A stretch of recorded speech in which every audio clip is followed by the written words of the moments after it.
하나님의 말씀 봅니다. 말씀은 시편 1절부터 마지막 절까지 1절부터 18절 마지막 절까지 시편입니다.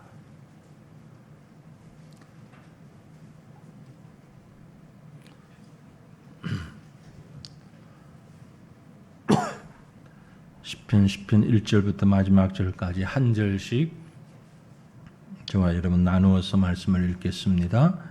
여호와여 어찌하여 멀리 서시며 어찌하여 환난 때에 숨으시나이까. 악한 자가 교만하여 가련한 자를 심히 압박하오니 그들이 자기가 베푼 꾀에 빠지게 하소서. 악인은 그의 마음의 욕심을 자랑하며 탐욕을 부리는 자는 여호와를 배반하여 멸시하나이다.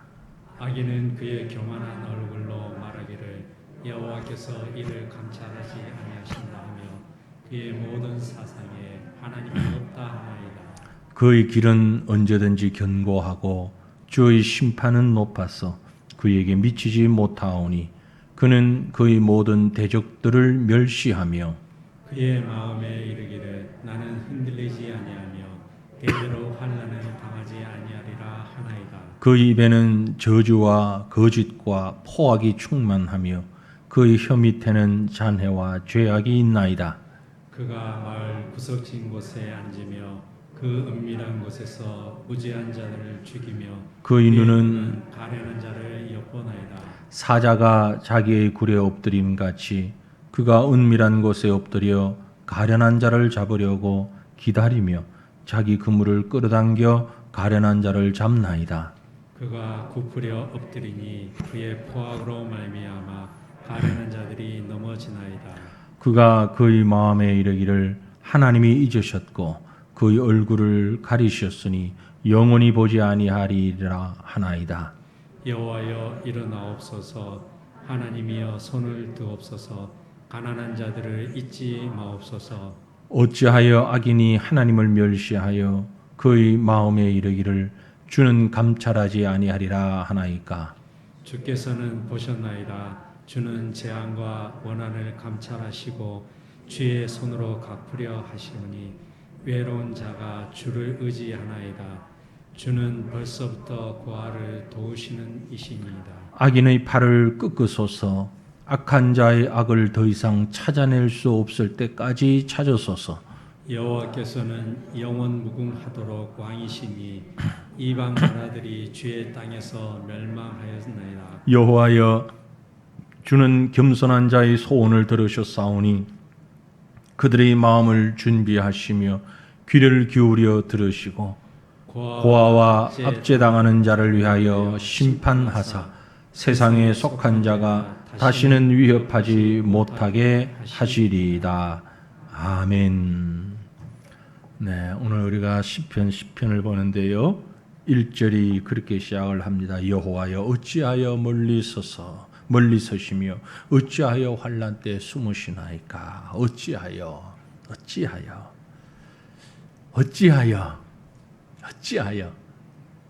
오늘 시편의 기자인 다윗이 내뱉는 탄식만이 아니라 대부분의 그리스도인들이 내뱉는 말 중에 하나이기도 합니다. 저와 여러분의 가슴이기도 합니다. 어찌하여 특별히 하나님의 말씀을 외면하고 자기 마음대로 살려고 하는 사람들보다는 하나님 말씀에 순종하고 믿음으로 하나님의 인도하심 따라 하나님 백성답게 살아가려고 하는 사람들일수록 기도를 하면서 하나님의 말씀대로 순종하려고 하는 사람들일수록 많이 마음에서부터 우러나오는 말이 어찌하여. 여러분 하나님 앞에 기도할 때 머리 숙여 꿇어 엎드릴 때에 그런 단성이 나오지 않습니까? 어찌하여. 하나님 왜? 진지하게 신앙생활을 해나가는데 우리는 우리의 기도 속에서 어찌하여 혹은 왜 이런 말이 많이 들어갑니다. 왜 그럴까요? 왜 어찌하여 왜라는 마음이 우리 속에서 계속 우러나올까요? 이유는 무엇입니까? 아주 간단합니다. 내 생각하고 다르기 때문에 그렇습니다.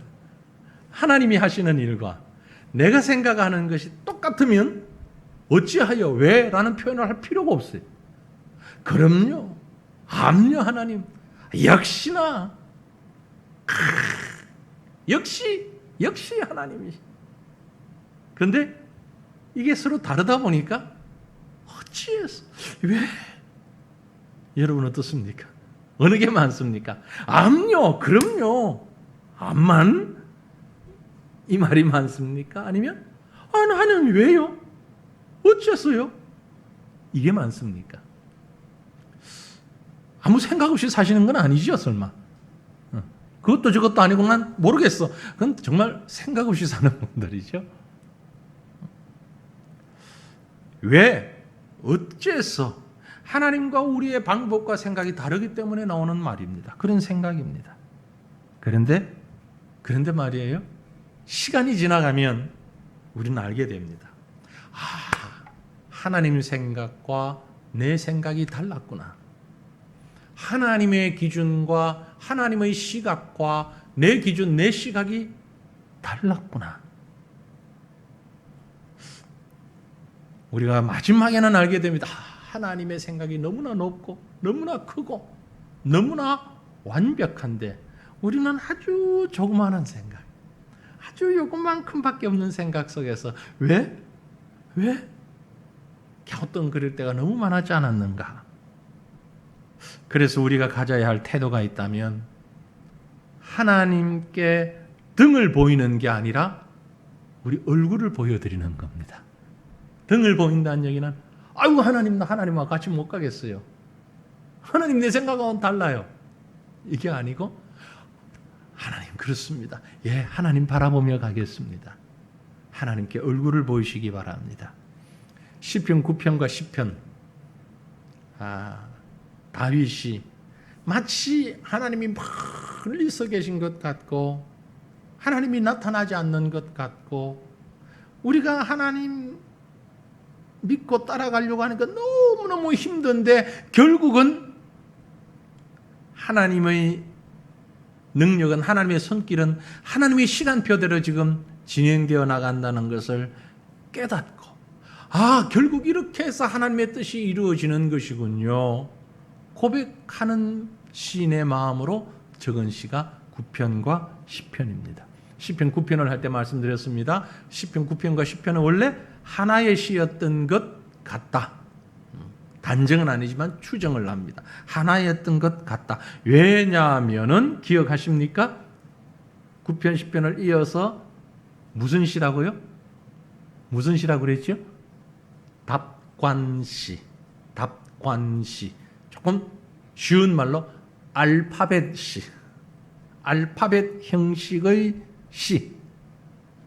가, 나, 다로 시작하는 말을 계속 이어가면서 운율을 맞추어서 히브리어 알파, 베타 히브리 운율에 맞추어서 그렇게 진행해 나가고 있다. 그래서 그러한 시를 무슨 시? 답관시라고 말씀드렸습니다. 그리고 9편에는 있는데 10편에는 없는 거 앞에 표제의 글이 10편을 소개하는 표제의 글이 9편에는 있는데 10편에는 없다. 이것은 하나로 연결됐기 때문이다 라는 것 말씀드렸습니다. 불과 2주 전에 지난주 다른 분이 설교를 하다 보니까 그만 또 잊어버렸습니다. 제가 이해를 해야겠습니다. 또 한 가지 10편 9편과 10편이 연결된 하나의 시라고 하는 것은 하나님에 대하여서 고백하는 것이 있습니다. 특별히 하나님을 공의와 정의의 하나님으로 공의와 정의로 세상을 심판하시는 심판주로 고백하고 있다는 것이죠. 9편 7절로 8절 말씀을 보면 여호와께서 영원히 앉으시며 심판을 위하여 보좌를 준비하셨도다. 공의로 세계를 심판하시며 정직으로 만민에게 판결을 내리시리로다 라고 말씀했는데 비슷한 표현이 10편에서도 있습니다. 어디에 있지요? 마지막 절인 18절을 보시면 고아와 압제당하는 자를 위하여 심판하사 세상에 속한 자가 다시는 위협하지 못하게 하시리이다. 여호와께서 영원히 앉으시며 심판을 위하여 보좌를 준비하셨도다. 공의로 세계를 심판하시며 라고 말씀했는데, 고아와 압제당하는 자를 위하여 심판하사 같은 의미죠. 세상에 속한 자가 다시는 위협하지 못하게 하시리라. 같은 표현을 약간 다르게 표현하고 있는 겁니다. 그러니까 9편 10편 연속성을 가지면서 심판주이신 하나님을 얘기합니다. 그런데 9편에서는 심판주이신 하나님을 찬양하고 있고 10편에서는 그 심판주이신 하나님 앞에 탄식하는, 탄원하는, 간절히 간구하는 그런 시로 우리가 볼 수 있다라는 것이죠. 자, 그러면 이제 10편 10편의 내용을 시인의 마음을 공감하면서 하나님을 바라보며 이 시를 생각해 봅니다. 10편 10편이 우리에게 이야기하고 있는 것이 뭔가? 먼저 첫 번째 큰 질문을 던져봅니다. 사람들이 행하는 모든 악의 근원이 어디에 있는가? 인간의 악행, 그 근원이 어디에 있는가? 이미 말씀드린 대로 이 10편 10편은 고통의 경험을 하고 있는 한 사람이 공의와 정의로 심판하시는 하나님께 구원을 간청하는 그런 간절한 탄식의 기도이며 시편인 것입니다. 이유는 악한 자로 인해 고통당하는 그 사람들 때문이죠. 자, 2절로 3절 말씀, 2절, 3절, 4절까지 말씀 같이 한번 읽어봅니다. 악한 자가 교만하여 가련한 자를 심히 압박하오니 그들이 자기가 베푼 꾀에 빠지게 하소서. 악인은 그의 마음의 욕심을 자랑하며 탐욕을 부리는 자는 여호와를 배반하여 멸시하나이다. 악인은 그의 교만한 얼굴로 말하기를 여호와께서 이를 감찰하지 아니하신다 하며 그의 모든 사상에 하나님이 없다 하나이다. 아멘. 지금 시편 기자가 바라보는 세상 현실은 악한 자가 가련하고 연약한 자를 심히 압박하고 있다. 악한 자가, 교만한 자가 가련한 자를, 연약하고 불쌍한 자를 심히 압박하고 있다. 심히 압박한다라는 단어를 그대로 직역을 하면 불태우고 있습니다. 같은 말입니다. 끝까지 추격해서 아주 씨를 말리고 있습니다. 씨를 말리고 있어요. 악한 자들은 가련한 사람들과 함께 살아가야 한다고 생각하기는커녕 불태우면 다 없어지잖아요. 그런 것처럼 이 연약한 사람을 싹쓸이 하려고 달려든다 이 말. 우리 영화 같은데, 연속극 같은데 보면 악덕 고리대금업자 돈 뭐 한 500만 원 빌려줘 놓고 한 달이 지나니까 이게 700만 원이 되고 800만 원이 되고, 왜 그러냐? 이자가 고리대금, 이자가 엄청 높아가지고 한 달 지나서 500만 원 갚았는데 아직 원금은 그대로 500만 원 남아있어. 뭐냐? 이자만 500 갚았다.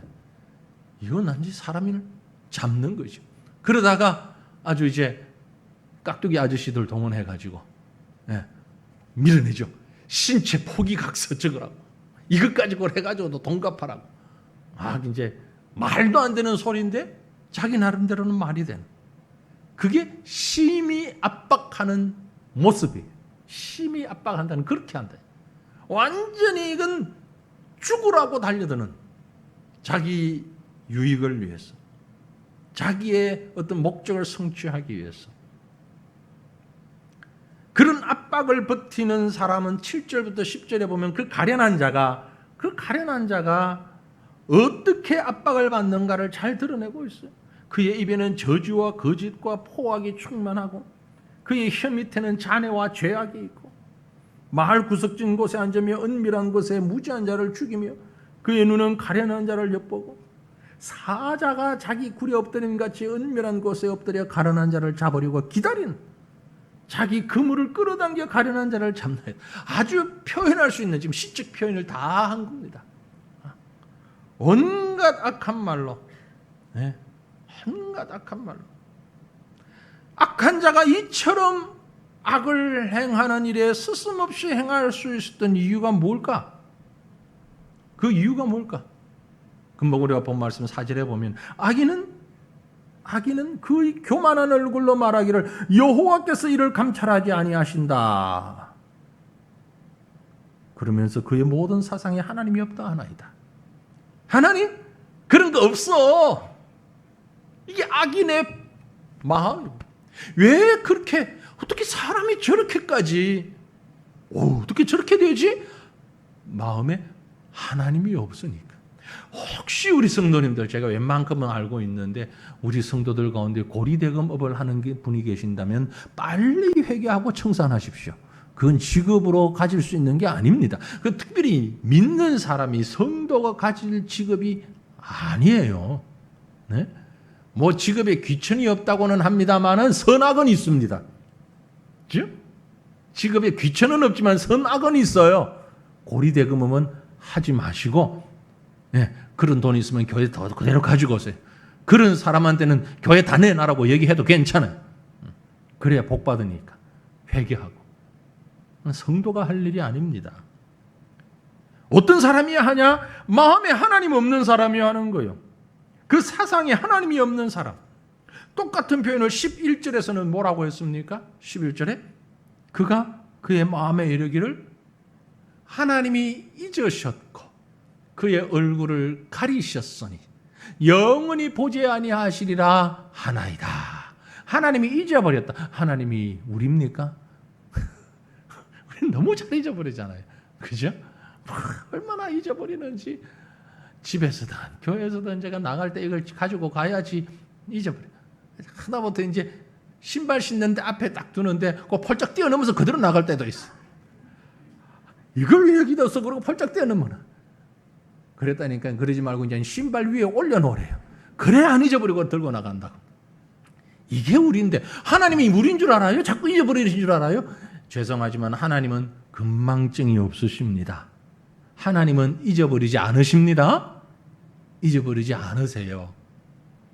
우린 자꾸 잊어버리잖아요. 이 악한 사람들이 생각하기를 하나님이 잊어버리셨다. 하나님 모른다. 악인의 악한 행동 근원은 거기서 출발된 겁니다. 하나님을 인정하지 않는 거예요. 마음에 하나님이 없는 거예요. 그래서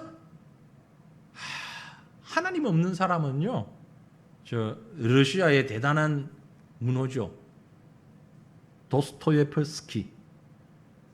뭐 지은 사람이죠? 죄와 벌. 그 사람이 한 말이 정말 기가 막힌 말을 했어요. 하나님이 없는 인간에게는 모든 것이 가능하다. 하나님이 없는 인간에게는 모든 것이 가능하다. 우린 뭐 하려고 해도 하나님 마음에 탁 나 가슴을 때려. 이거 하면 안 되지. 이러면 안 되지. 이러면 안 되지. 이 길은 가면 안 되지. 하나님이 없는 사람은 못할 게 없는 거예요. 하나님이 없는 사람은 모든 게 가능하다. 여러분 요즘 뉴스 좀 보시죠. 아주 그 전자 발찌를 차고 있던 사람이 그걸 끊고 사람을 둘이나 죽이고 잡혔잖아요. 그 인간이 하는 소리 무슨 소리예요? 인간이라고 하기도 좀 붙잡혀가지고 이렇게 가면서 한다는 소리가 내가 더 많이 못 죽여서 그게 한이 된다. 아니 이 사람이요, 동물이요 이게. 뭐 그 사람 얼굴도 모르고 본 적도 없지만 그건 인간이라고 하기도. 아니 어떻게 그런 죄를 짓고 아직까지 정부의 관찰을 받고 있어야 할 사람이 사람을 둘이나 살인을 해놓고서 내가 더 많이 못 죽여서 그게 한이라고. 어떻게 그런 소리가 나올까? 답은요, 그 속에 뭐가 없어요? 하나님이 없는 거예요. 하나님이 없어요. 하나님이 그 속에 있으면 어떻게 감히 그런 얘기를 합니까?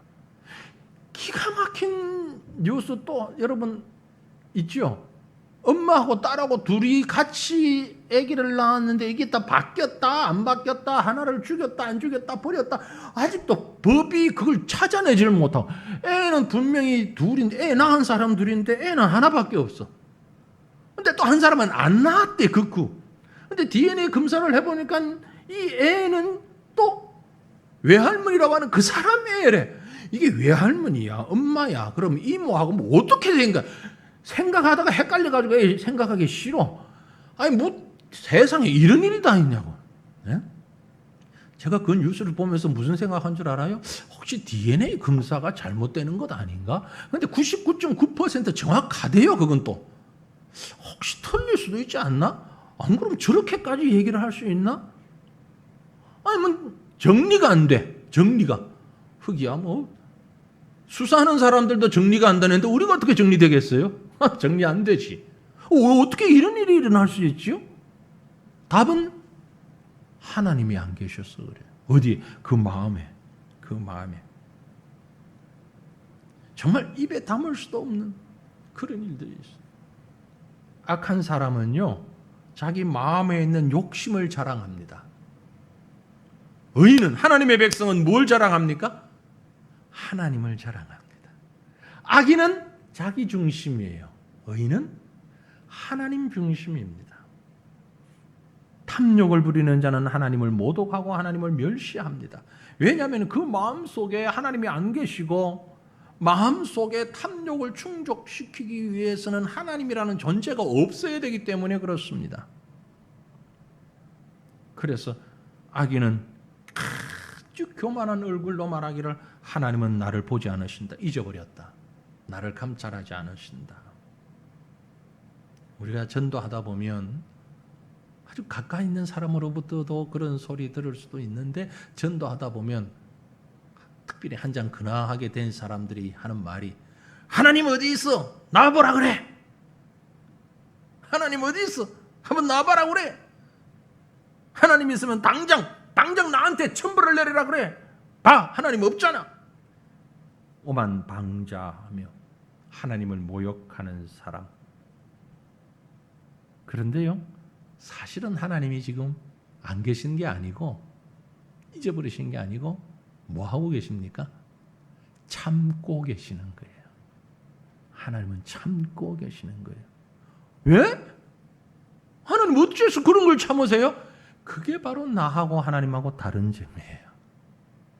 아니 하나님이 정말 계신다면 그냥 천벌을 내리지, 막 하늘에서 벼락을 치시지. 그게 하나님하고 나하고 다른 점이라니까요. 우리 자꾸 하나님을 내 수준으로 끌어당겨서 생각을 해요. 그리고 하는 말이, 하나님이 계신다면 이럴 수가 없지. 나 이제부터는 하나님 안 믿어. 하나님을 딱 자기 수준으로 보는 거예요. 여러분, 하나님의 수준과 우리 수준은 분명히 다릅니다. 내가 이해되지 않는다고 하나님 안 계신 것 아니에요. 믿다가 낙심하는 사람들이 이구동성으로 하는 말이 그 말 아닙니까? 하나님이 정말 계신다면 그럴 수가 없지. 하나님을 자기 수준으로 생각하고 믿었던 거예요, 그동안. 여러분, 그런 오류에 빠지지 않도록 벌써부터, 이미 처음부터 하나님의 수준과 나의 수준이 다르다는 것을 인정하시길 바랍니다. 지금 이 시편 10편을 쓴 기자는, 다윗은 바로 그 마음으로 고백하고 있는 거예요. 악인들이 그래서 하나님 앞에서 이렇게 하고 있습니다. 사랑하는 성도들이여, 하나님은 살아계십니다. 지금도 인내하고 계십니다. 그리고 그 하나님께서는 저와 여러분이 결코 악한 길로 가기를 원치 아니하십니다. 더 나아가서 오늘 말씀은 우리에게 얘기합니다. 의인의 고통을 들으시는 하나님이다. 하나님은 악인들이 찾는 그런 하나님이 아니고 의인들의 고통을 들으시는 하나님. 자, 좀 전에 봤던 1절 말씀을 다시 한번 봅니다. 여호와여 어찌하여 멀리 서시며 어찌하여 환난 때에 숨으시나이까. 어찌하여. 이 히브리어는요 아주 독특한 언어예요. 우리말은 영어도 그렇고 한자도 중국말도 그렇고 일본어도 그렇고 우리가 아는 주변의 모든 언어들은요 어순이 있어요. 말의 순서가 있잖아요. 그렇죠? 나는 오늘 아침에 밥을 맛나게 먹었습니다. 말의 순서예요. 나는 먹었습니다. 맛나게 오늘 밥을 아침에 이러면 뒤죽박죽 돼서 그게 무슨 말이야. 말 배우는 애기들은 그럴 수 있지만 정상적인 말이라면 어순이 있잖아요. 그죠? 근데 히브리어는 어순이 없어요. 아예 처음부터 어순이 없어요. 어느 말이든 먼저 해도 되고 나중 해도 돼요. 근데 먼저 하는 말은 무슨 말이냐면은 강조하는 말이에요. 정말 강조하고 싶은 말은 앞에 갖다 놓는 거예요. 밥을 먹었습니다. 오늘 아침에 맛나게. 밥이 강조되는 거죠. 맛나게 먹었어요. 오늘 아침에 밥을. 맛나게가. 오늘. 그러면 제일 먼저 오늘이 가지고 오면 오늘을 강조하는 거예요. 여호와여 어찌하여 우리말로는 이랬는데 원문에 보면 제일 먼저 나오는 말이 어찌하여라는 말이에요. 이게 강조되고 있는 거예요. 어찌하여 도대체 왜? 처음 말씀드린 대로 지금 이 시편 기자는 정말 하나님 앞에서 퀘스천 마크를 먼저 던지는 겁니다. 하나님 도대체 왜? 악인의 악함 때문에 세상이 이렇게 고통당하고 있는데, 악인의 압제로 인하여 세상의 연약한 자들이 이렇게 부르짖고 있는데, 그런데 하나님 왜? 도대체 지금 왜? 어디서 뭐 하고 계십니까? 심지어 숨어 계신 거 아닙니까? 하나님이 뭐 숨바꼭질 하시겠어요? 우리의 표현이죠. 인간의 생각 속에 인간의 감정적 표현. 하나님이 마치 숨어 계신 것 같다. 그렇지 않다면 이 정도에 왜 하나님이 나오지 않지? 내가 그래도 하나님을 좀 아는데, 내가 하나님 앞에 기도도 많이 하고 예배도 많이 드리고 하나님 말씀도 많이 읽고, 그래도 내가 하나님을 좀 아는데 이 정도 되면은 하나님이 이제 짠 하고 나오시든지 뭔가를 하셔야 되는데, 아니 여태 왜? 하나님 숨어 계신 것 아닙니까? 세상이 너무너무 고통스럽고 하나님의 도우심이 절실하게 필요한데 왜 하나님은 대답 안 하시죠? 응답 안 하시죠? 그래서 너무 답답해서 이 어찌하여라는 말과 짝을 이루는 말이 본문에 있습니다. 뭘까요? 1절부터 18절 사이에 짝을 이루는 말이 어찌하여? 이럴 때 보면 공부는 잘 못해도 눈치는 있으면 맞추는데, 대충 눈치로 되고 지금 맞출 수 있는데 답을 여기까지 힌트를 드렸는데, 제목 오늘 본문의 제목 어디에 있어요? 12절 말씀에 여호와여 일어나옵소서, 하나님이여 손을 도옵소서, 가난한 자들을 잊지 마옵소서. 어찌하여 하나님 숨으셨나이까? 아니 전자발찌를 끊고 저렇게 못된 인간들이 설치고 다니는 이런 세상에 어찌하여 하나님 가만히 두십니까? 그리고 이어나오는 고백이 하나님 숨어 계시지 마시고 일어나시옵소서. 혹시 앉아 계십니까? 혹시 잠드셨습니까? 하나님 주무시는 것 아니죠? 일어나십시오. 손을 드십시오. 행동해 주십시오. 어찌하여 가만히 계십니까? 다윗의 시를 보면은요, 이 짝을 이루는 시편이 꽤 많이 있습니다. 어찌하여 일어나시옵소서. 어찌하여는 하나님 내가 이해가 안 돼요. 왜 이러세요? 왜 이러세요? 하나님 결국은 하시는 하나님이시죠. 맞습니다. 하나님 능력의 하나님입니다. 손을 드십니다.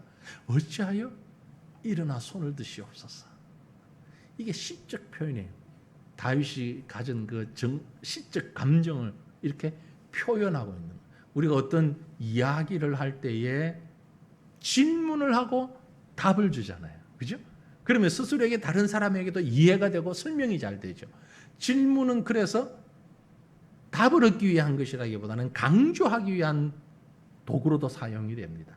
질문을 던져놓고 거기에 대한 답을 주면 머리에서 이해가 딱 정리가 되죠.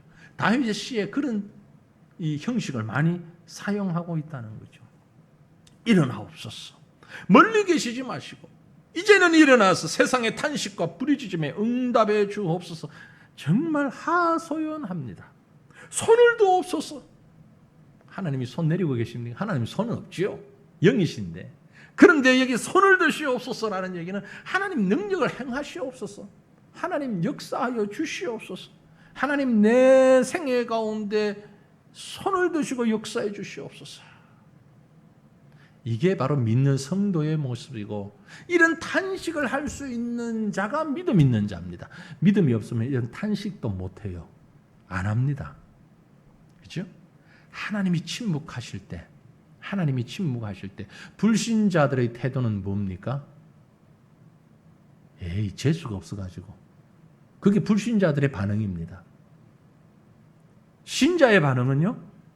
아니, 하나님이 왜 이러시죠? 하나님, 도대체 나한테 왜 이러십니까? 아니, 이 일을 해결하셔야죠. 이게 신자의 반응입니다. 가만히 생각해 보셔요. 불신자는 아예 하나님을 모르기 때문에 하나님을 향해서 탄식도 안 해요. 그리고 간구도 안 해요. 하지만 신자는 하나님을 알기 때문에 하나님 왜 그러십니까? 탄식해요. 하나님 도와주셔야 되지 않습니까? 간구해요. 신자와 불신자의 차이점이에요. 믿음이 있는 사람과 믿음이 없는 사람. 믿음이 없는 사람은 재수가 없었어. 운이 없었어. 에이, 뭐 그럴 수도 있지. 에이, 뭐 하나 밟은 셈 치자. 이 불신자의 태도입니다. 신자는 아니, 나한테 왜 이런 일이 있지? 하나님이 왜 그러셨을지? 나한테 무슨 문제가 있을까? 내가 뭘 잘못했을까? 하나님의 뜻은 뭘까? 생각을 하게 되죠. 그러다 보니까요, 때때로 하나님의 침묵 때문에 우리가 힘들 때도 있어요. 대표적인 경우가 지금 아닙니까? 아니, 하나님 들어주실 때가 지났는데 이 코로나 말이에요. 아니, 우리가 좀 기도했어요? 우리만 기도했나요? 솔직히 제가 작년까지는 어디 외부에 나가서 설교를 하거나 특강할 때 코로나 언제 끝나냐, 내 생각에는 2021년 2월이면 끝납니다 그랬거든요. 그 사람들이 왜 그러길래 2021년 2월이면 우리 교회가 새 예배당 입당하는데 그때 우리 마스크 안 쓰고 예배 드릴 겁니다. 하나님이 그렇게 하실 겁니다. 뻔뻔하게 큰 소리 뻥뻥 쳤어요. 그래서 사람들이 다 아멘 하고 박수도 치고 했는데 지금도 마스크 쓰고 지금 뭐 10%밖에 못 모이고 이러고 있잖아요. 하나님이 참 저 체면도 좀 세워주실 법도 한데, 체면은 고사하고, 우리 이렇게 지금 좋은 건물에 와가지고 마음껏 좀 사용하면서 예배 드리면서 교육하면서 모여서 정말 신나게 말이지 해야겠는데 하나님이 도대체 왜 이러십니까? 우리 기도 왜 안 들으십니까? 저만 기도합니까? 한국의 모든 성도들이 기도하고 한국만 기도합니까? 온 세계가 기도하는데 하나님 도대체 왜 코로나는 이렇게 안 잡힙니까? 이렇게 끝이 안 납니까 이거? 해결이 될까 했더니 자꾸 변이가 나오고 이젠 해결된다 소리를 하는 사람은 아무도 없고 위드 코로나래요. 같이 간대요. 같이. 너무 겁내지 마세요. 위드 코로나라고 그러니까 너무 겁내시는데 위드 독감 지금 가고 있잖아요. 그래서 독감 예방접종 하듯이 맞아가면서 살자 그런 얘기인데, 근데 어느 독감이나 어느 전염병보다도 정말 지독한 영향을 미치고 지금 있습니다. 아마 금년 연말쯤 되면 위드 코로나로 가겠다고 뭐 정부에서도 그런 얘기를 하는데 어느 만큼 어느 정도로 변화가 있을런지 알 수가 없어요. 근데 하나님 왜 이렇게 침묵하십니까? 왜 이렇게 침묵하십니까? 코로나 좀 끝내주십시오. 우리 기도가 부족합니까? 도대체 왜 이러십니까? 여러분 혹시 그런 생각 안 드셨어요? 정말 하나님이 살아계신다면 왜 이러십니까? 교회가 이렇게 힘들어하는데, 교회가 성도들이 이렇게 힘들어하는데 하나님 이제 좀 끝내주시면 안 될까요? 엘리 위젤이라는 유명한 유대인 작가가 있습니다. 이 사람이 쓴 책이 흑야라는 책으로 노벨 문학상을 받았습니다. 근데 이 엘리 위젤이요, 독일 군들이 유태인 학살할 때 한 600만 명을 학살하는 엄청난 그런 학살하는 현장에 감옥에 같이 있었던 사람입니다. 이 엘리 위젤이 자신이 감옥에서 경험한 이야기를 소개를 하는데요. 나치 수용소에서 10대 소년이, 유대인 소년 10대 소년이 탈출을 하려다가 못하고 잡혀왔어. 그래서 그 감옥소 안에서 공개 처형당하는 모습을 다른 사람들이 다 보게끔 만들었고 이 엘리 위첼도 그걸 본 거예요. 하나님, 이 아이가 무슨 죄가 있습니까? 도둑질을 했습니까? 살인죄를 져서 아무 죄 지은 것도 없는데 유대인이라는 것 때문에 그래서 이 생활이 너무 힘들어서 도망가다가 잡혀서 이렇게 처참하게 죽어가고 있는데 하나님은 도대체 어디 계십니까? 이렇게 하나님의 백성이라고 하는 유대인들이 이렇게 지금 억울하게 죽어가고 있는데 하나님은 어디 계십니까? 그 마음에서부터 막 그런 소리가 나오는데 그때 머리를 딱 때리면서 하나님의 음성같이 그 마음에 다가온 소리가 있어요. 나는 저 소년과 함께 교수대에 달려있다. 그 소리를 들었어. 그 마음에서부터. 하나님 도대체 어디 계십니까? 빨리 이거 해결 좀 안 하시고. 나는 저 아이와 함께 교수대에 달려있다. 그 소리가 그 가슴에 남았어. 그 가슴에 남았어. 그리고 그가 이후에 그것을 구사일생으로 살아나온 다음에 소설을 써서 알립니다. 프랑스를 갔다가 프랑스와 모리악이라는 유명한 작가를 만나게 되는데 그때 이 위젤이 모리악에게 얘기합니다. 그런 소리를 들었는데 그 다음에는 어떤 소리도 어떤 판단도 나에게 쓰질 않았습니다. 도대체 이게 무엇입니까? 누굽니까? 그 얘기를 한 사람이. 그러니까 모리악이 하는 말이 그가 바로 임마누엘 하신 주님이시다. 여러분 무슨 얘기입니까? 제가 왜 얘기를 하는 거 아니? 때때로 우린 하나님이 침묵하고 계신다고 생각을 합니다. 이 시편의 기자처럼 하나님이 숨어 계신 것 아닌가, 나로부터 멀리 계셔서 숨어 계신 것 아닌가라는 생각을 할 수 있습니다. 하지만 여러분 바로 그 순간에도 주님은 우리와 함께 하십니다. 우리가 느끼지 못하고 우리가 보지 못하고 우리가 만지지 못하지만 그러나 주님은 그때도 우리와 함께 하시고 내가 힘들어하는 것만큼 우리가 힘들어하는 것처럼 주님도 고통스러워하고 계신다는 것입니다. 의인의 고통을 들으시고 함께 하시는 임마누엘의 하나님을 믿으시길 바랍니다. 내 생각과는 달리, 내 판단과는 달리 말이에요. 뿐만이 아니고 오늘 마지막으로 의인의 고통을 들으시는 하나님은 악인의 고통 앞에서도 침묵하십니다. 악인의 고통 앞에서 침묵하시는 하나님이에요. 이 믿음을 오늘 이 시편 기자는 우리에게 주고 있습니다. 악인의 고통 앞에서 침묵하시는 하나님, 하나님의 부재라고 생각합니까? 하나님이 정말 숨어 계신다고 생각하십니까? 14절 말씀 어떻게 얘기합니까? 주께서는 보셨나이다. 주는 재앙과 원한을 감찰하시고 주의 손으로 갚으려 하시오니 외로운 자가 주를 의지하나이다. 주는 벌써부터 고아를 도우시는 이시나이다. 이시니다. 여기 중요한 단어는 주께서 보셨나이다. 벌써부터 고아를 도우시는 이시니다. 주님이 보셨습니다. 주님은 확실히 보고 계십니다. 악한 자가 뭘 하든 악한 자는 자신의 행실을 주님이 보지 않는다고 얘기했잖아요. 그러나 주님은 보고 계십니다. 보고 계실 뿐만이 아니고 벌써부터 고아를 도우시고 계십니다. 이 벌써부터 도우신다라는 얘기는 말할 필요가 없다는 거예요. 두말할 필요 없이 주님은 이미 도우고 계십니다.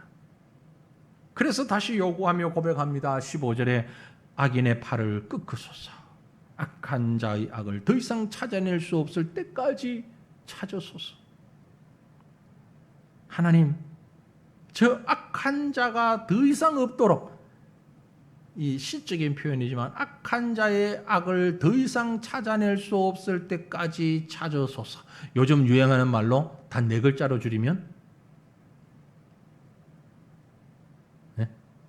악한 자의 악을 더 이상 찾아낼 수 없을 때까지 찾으소서. 요즘 한창 유행하는 말 4글자로 적폐청산. 악을 끝까지 없애주시옵소서. 사람이 생각하는 적폐가 도대체 뭔지 저는 그 얘기를 들을 때마다 뭐 아무데나 갖다 붙이면 적폐예요. 적폐의 기준이 뭔지 저도 모르겠어요. 사람은 그래요. 사람들은 내 마음에 들면 선한 것이고 마음에 안 들면 적폐고. 그러나 하나님은 다르시오. 하나님은 공의와 정의로 심판하시는 분. 하나님의 기준의 악을 멸하신다는 얘기입니다. 그래서 하나님은 가련한 자의 고통을 외면하지 아니하십니다. 악인들의 고통을 그대로 두십니다. 끝까지 두십니다. 의인의 고통에 대해서는 하나님께서 함께 하시지만 악인의 고통은 그대로 버려두십니다. 그게 심판이십니다.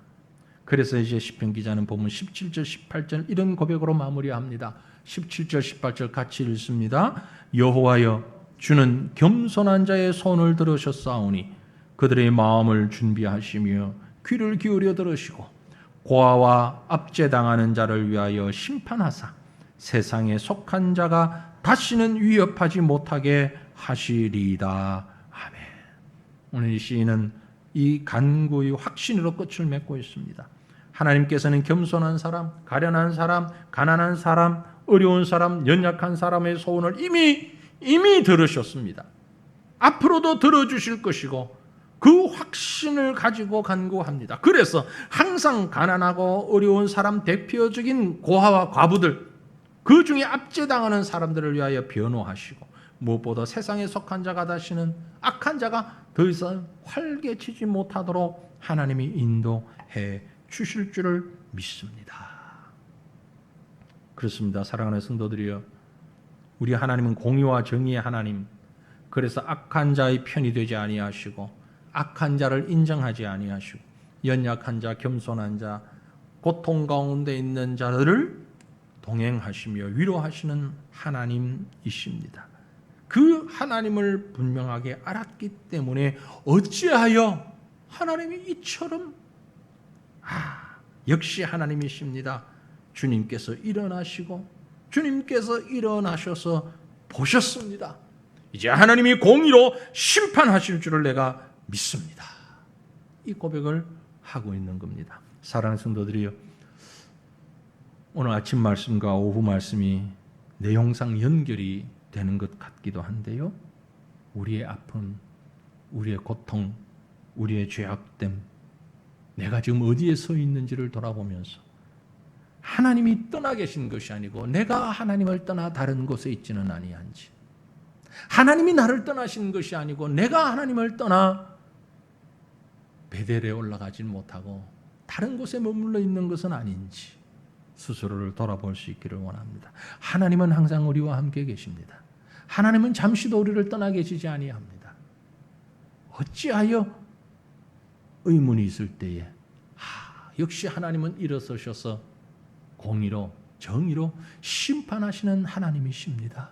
그 하나님을 다시금 발견하고 그 하나님을 고백하고 그 하나님의 전능하시고 공의로우신 손길을 의지하고 나와 함께 하시는 하나님으로 인하여 진정한 기쁨을, 진정한 소망을 회복하며 살아가는 저와 여러분이 우리 모두가 될 수 있기를 주님의 이름으로 축원합니다.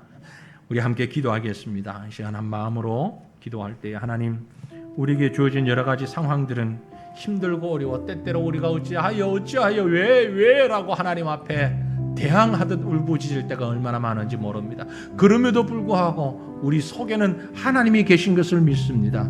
세상의 불신자들은 하나님을 알지 못하고 하나님을 인정하지 못하고 자기 마음대로 살아가기 때문에 불평도 오히려 없을 수도 있지만, 그러나 우리 속에 그런 의문이 일어나는 것은, 그런 불평이 일어나는 것은 하나님이 내 속에 계시다는 것이니, 하나님 이 믿음 가지고 더 한 걸음 나아가서 하나님이 계신 그 보좌 앞에 우리가 서서, 하나님 앞에 서서 능력의 하나님, 권능의 하나님, 공의의 하나님, 심판의 하나님을 바라보고 그 하나님과 함께하는 믿음으로 오늘을 이기며 승리하는 삶을 살게 하옵소서. 이 시간에 우리 다 같이 간절한 마음으로 통성으로 먼저 하나님 앞에 기도하십시다. 걸어가신 하나님, 은혜를 감사합니다.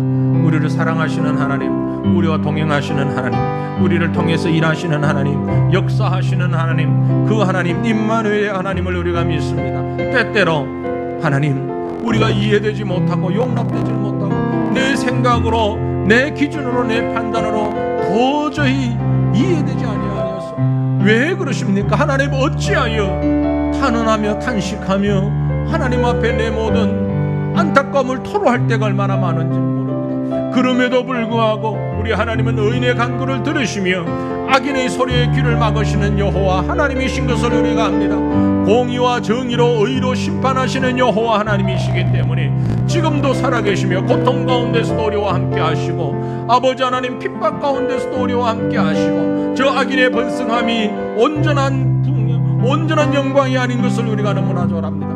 아버지 하나님, 전능하신 여호와여, 공의로우신 여호와여, 참신이신 여호와 하나님이여, 그 하나님 앞에 우리가 기도하며 간구할 때 지금도 이 아픔 가운데, 고통 가운데, 어둠 가운데서도 나와 함께 하시는 임마누엘의 주님으로 인하여서 기뻐하고 감사하고 주님을 찬양할 수 있는 믿음의 사람으로 세워져가는 저희들이 될 수 있도록 하나님이여, 하나님이 은혜도 하여 주시옵소서. 현실적으로 우리가 당하는 수많은 문제들을 안고 있습니다. 이 많은 문제들 가운데서 때로는 근심하고 때로는 고통하고 울부짖고 눈물 흘릴 때도 있으나, 하지만 그 가운데서도 하나님을 발견하게 하시고 눈물 속에서 하나님을 찾으며 고통과 한숨 가운데, 두려움 가운데서 나와 함께 하시는 여호와 하나님을 발견하며 살아갈 수 있는 저희가 될 수 있도록 아버지 하나님 인도하여 주시옵기를. 전능하신 여호와 하나님, 하나님을 향하여 때때로 하나님이 왜 어찌하여 탄식하며 반문하며 고통스러워할 때가 많은 것이 바로 우리의 모습입니다.